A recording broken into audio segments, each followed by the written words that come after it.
Let's have a look at Prospekt, shall we? Prospekt is a sequel to Half-Life Opposing Force, a Half-Life spin-off where you play the US Marine Adrian Shepard, who is sent over to Black Mesa to cover up the whole incident. But when you're interested in Half-Life Prospekt, I'm sure you already know the story of Half-Life and Half-Life Opposing Force, so let's move on to today's topic. When I saw the hype around this supposed Half-Life Opposing Force sequel, I became skeptical because usually great mods throw around tons of broken progress material, pictures and trailers, you know? Well, Prospekt took a different path, and it suddenly appeared in the Steam store for $10. Well, I thought it can't be that bad, cause Valve just doesn't give their blessing to anything, right? Well, my previous skepticism was proven to be right. Seabrook, who's just 25, promises that Prospekt will feature 13 new levels, substantial graphical updates, and a storyline that is comparable to Half-Life 2 Episode 1 in length. The game actually started live as a job application that Seabrook sent to Valve to prove his mettle as a level designer. That plan might not have worked out for him, but Prospekt is currently available to pre-order on Steam for $10. In many ways, a more impressive achievement. Yeah, impressive in the sense that he's actually making money with this, but the game itself is not that impressive. And after playing it, this was my reaction. What the f*** is this? I got ripped off! And I'm going to tell you why. But to be fair, let's go through the positive things first. As many people have pointed out, I agree, the soundtrack is great. It enhances the game's experience by a landslide, and it simply sounds good. Also, the voice acting is good from a quality standpoint. Another nice thing about this game, in many places the source engine is pushed to the limit and it looks great. Though you can really see that the source engine is getting old. Cube maps may look great in some areas, but it destroys the great look when a reflection just suddenly ends. Sometimes a bit less is actually more. And another pro, yeah, the idea is interesting. Playing as Adrian Shepard again is cool, and this is what actually got me to buy this game in the first place. Also, a seller for me was going back to Xen. I thought they will be interesting. I enjoyed the short trips to Xen in a Half-Life Opposing Force, and I was really looking forward to see Xen again. And this is the point in the review where I start to listen to disappointments. The Xen level is incredibly short and serves no actual purpose whatsoever. It's simply fan service. You could have simply put a hallway in its place. You come out of a portal, jump, run and shoot some combines and go into the next portal. It's simply there to say, look, we have this cool feature here. Why not more of this? Jumping around on a foreign planet with low gravity is fun. And to be honest, this was the most interesting and fun part of the game to me. So next time, more of this. I also mentioned as a pro point that the engine is pushed to the limit, and in some places it looks really pretty. In some other places, however, the levels don't look that good in relation to details. And even in the places where they do, they often are just copy and paste. The places lack weathering and it looks simply too clean for an old prison. And the lack of detail aside, the maps are not done professionally. Creating a level and just surrounding it with a gigantic skybox and having large brushes that cover the entire map is not professionally. Also, no hint brushes and too little use of the no-draw texture. All this drags down the performance massively, and this explains the FPS drops some people complained about. The gameplay itself is standard Half-Life 2 gameplay. At some point you pick up a crowbar and suddenly your HEV suit / combat vest appears out of nowhere, and from there on it's basically Half-Life 2 with different levels.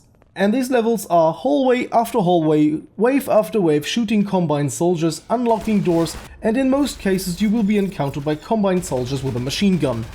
The game is pretty hard compared to an original Half-Life, not because of the puzzles you have to solve, that's usually just pressing buttons or instant kill traps. Except for some puzzles earlier in the game, which have also proven to be a disappointment. When I entered this room I thought, oh nice, that could be tricky, you know, like that storage facility in Half-Life 1, where when you touch one of the laser mines, the whole place blows up.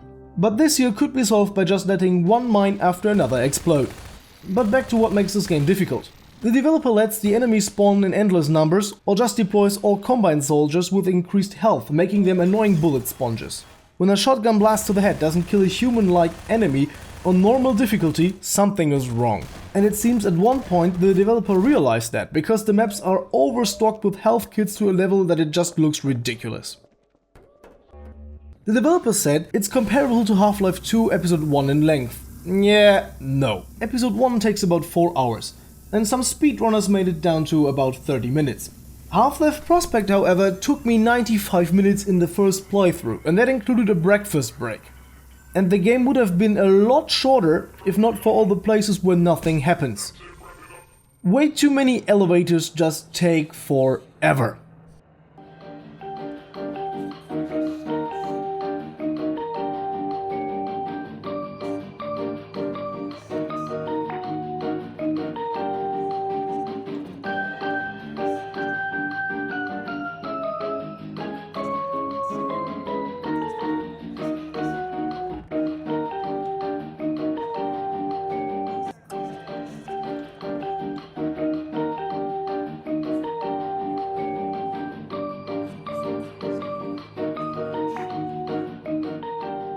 And you have exactly this several times in the game, but without the music.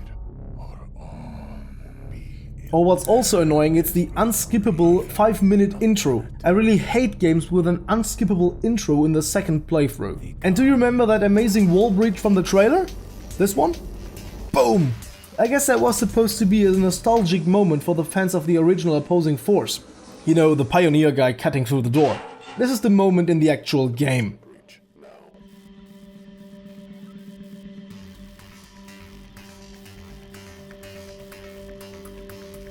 Action! Woo! Few inches later. 6.5 hours later.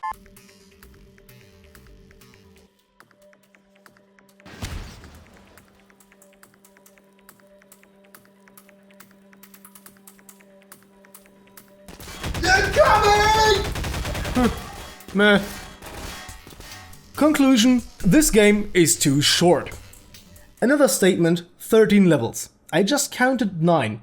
In case it counts all the maps included in the game, it's even 14 levels. And if you count the main menu background, it's even 15.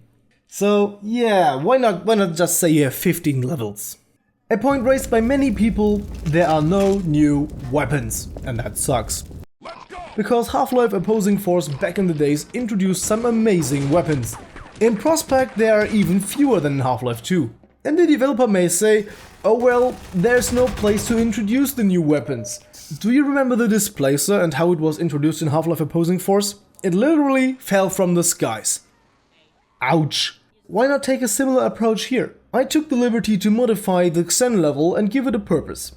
Introducing abandoned Black Mesa survey equipment.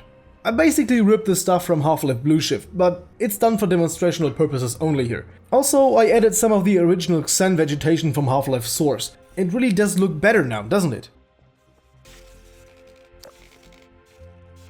And look what we've got here. A Black Mesa gun. Why not introduce one this way? And to solve the ammunition problem for the rest of the game, hey, you are on a spaceship. It wouldn't be so unbelievable to find some radioactive material to fire this baby.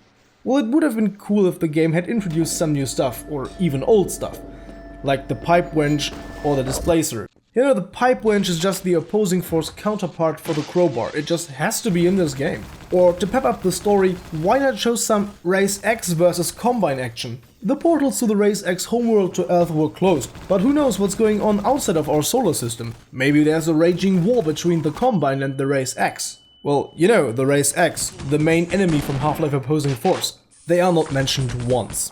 The actual story of Prospekt is told by flashbacks, which always come along with a bright filter. Shepard, huh? Welcome to the HCU, man. These bright flashbacks, which consider many people very annoying, would have been okay in my opinion if they would have told us a bit more substantial stuff about the Half-Life story. At most important, it would have been okay if they would not interfere with combat situations. This is really annoying. The storytelling generally is a problem, because there's not much storytelling in the game. The flashbacks don't further the progress of the story, and during the entire game there's no interaction with a friendly NPC at all. And besides shooting, no interaction with enemies. All you know about the story is told by the Vortigaunts in the beginning, telling you to aid Freeman in Nova Prospekt. But the Nova Prospekt theme quickly turns into being teleported around until you end up in the Combine spaceship. By the way, during the teleportation you are ported to some cold place, presumably in Russia, to a church, to some places from Half-Life 2 and in front of a train.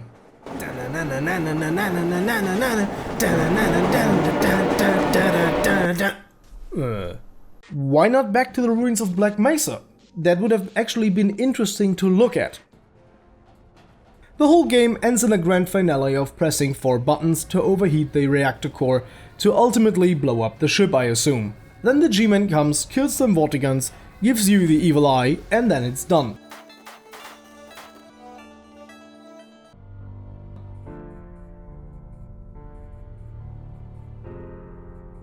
All in all, not a good game. The developer wasted most of the potential. And now he asked what shall be changed to make this game better, which is pretty much admitting that the game is not good. It seems the game has not been playtested, or only by people who applauded him for it. And please spare me with, oh, don't be so harsh on Prospekt, it's just a mod done by one guy. Well, as soon as you charge people money, you lose the oh, it's the mod bonus. You charge money and you have to be held up to the same standards as anyone else who is charging money. And if nothing changes, I suggest you stay away from this game. At its current price of 10 euros, dollars or whatever, it is way too expensive for what you get. In my opinion, it's pretty much riding on the Half-Life nostalgia train, and people are so crazy for Half-Life 3 they just buy anything. Black Mesa Source compared to this is a AAA game, and if you want to spend money on something, spend it on this, or just save the money you planned on spending on for Prospekt, or just give it to charity or something. Anything's better. Do you have any opinion on this game? Tell us in the comment section down below. We are pretty much done with Prospekt. If there are any major changes, we will keep you up to date. Surprises are always possible. If you want to play something good from the Half-Life universe, check out Half-Life Decay and the leaked Half-Life Alpha. Links are here or in the description down below. Until next time, goodbye and guten Tag.